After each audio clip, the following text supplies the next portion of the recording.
சாய்ராம். ஓம் சாய்ராம். சாய் வணக்கம். என் அன்பு குழந்தைகளே, தங்கமே, ஏன் இவ்வளவு அவசரம்? ஏன் இவ்வளவு பதற்றம்? நான் இவ்வளவு பிரார்த்தனை செய்தேனே, இன்னும் ஏன் நடக்கவில்லை என்று ஒவ்வொரு இரவும் நீ கண்ணீரோடு என்னிடம் கேட்கின்றாய். கடவுள் உனக்கு செவிசாய்க்கவில்லை என்று நினைக்காதே.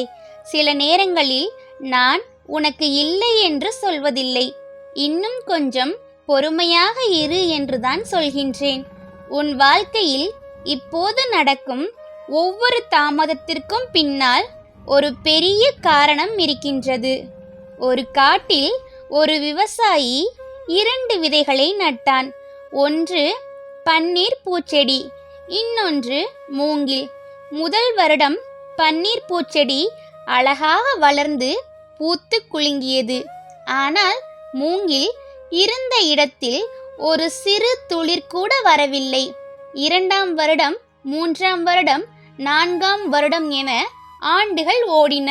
பன்னீர் பூச்செடி பூத்தும் ஓய்ந்தது. ஆனால் மூங்கில் இருந்த இடத்தில் ஒரு சிறு துளிர் கூட வரவில்லை. 2ஆம் வருடம், 3ஆம் வருடம், 4ஆம் வருடம் என ஆண்டுகள் ஓடியது. விவசாயியை பார்த்து மக்கள் சிரித்தார்கள். வீணாக இதற்கு தண்ணீர் ஊற்றுகின்றாய் என்றார்கள்.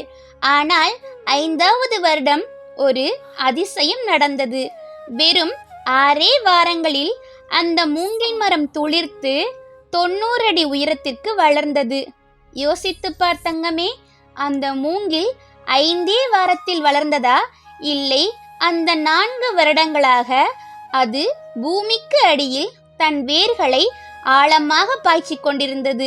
அவ்வளவு பெரிய மரம் சாயாமல் நிற்க வேண்டுமானால் அதன் வேர்கள் எவ்வளவு பலமாக இருக்க வேண்டும்? அதுதான் அந்த காத்திருப்பு. உன் வாழ்க்கையும் இப்போது அந்த மூங்கில் போல்தான் இருக்கின்றது. நீ படும் கஷ்டங்கள், உன் கண்ணீர், தோல்விகள் எல்லாம் வீண் போகாது. நான் இப்போது உன் வெற்றிக்கான வேர்களை பலப்படுத்தி கொண்டிருக்கின்றேன். வேர்கள் பலமானால்தான் நான் உனக்கு கொடுக்க போகும் மிகப்பெரிய வெற்றியை உன்னால் தாங்கிக் கொள்ள முடியும். நம்பிக்கையோடும் பொறுமையோடும் இரு. உன் சாயப்பா நான் உன்னை ஒருபோதும் கைவிட மாட்டேன். ஓம் சாய்ராம்.